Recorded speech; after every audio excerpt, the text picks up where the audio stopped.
The question is, I have a document. I actually keep it on Dropbox, and it's synced to my phone and to every device I have, which is called Cool Stuff I Need to Use Sometime, where when ideas strike me, I write them down, and then later on I plumb those depths looking for cool things to use. And yes, there are a few things that ended up in the sequence I worked on that came out of there.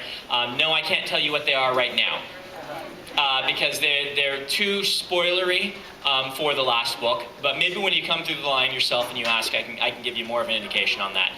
They're very minor things, well, there's one I can tell you. For a long time, as a reader of the Wheel of Time books, because I started reading in 1990. Let's see it. How many of you guys picked it up 1990? There we are. That's the older group of the crowd. Some of us. I picked it up in 9th grade in 1990 and been reading ever since. And one of the things I really liked were gateways. I thought you can do so many cool things with this. And as a young writer, I brainstormed all of these wacky, cool things that you could do with gateways. That someday I'm like, I'll use this in a book someday.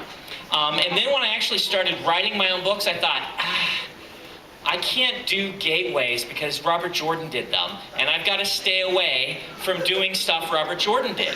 I've written about this. If you go back into my writings before I was involved in the Wheel of Time, I'll mention things like, the Wheel of Time did this so well that I don't want to approach that because I don't want to feel like I'm copying Robert Jordan's space. I want to go different directions. And so those just stayed there in my file of things that I wanted to do until one day I started writing a Wheel of Time book. And I looked and said, wait a minute, I don't have to stay away from this anymore. And so that's one of the things. Some of my wacky ideas for gateways got kind of stuck into Androl's head and used in the books. So.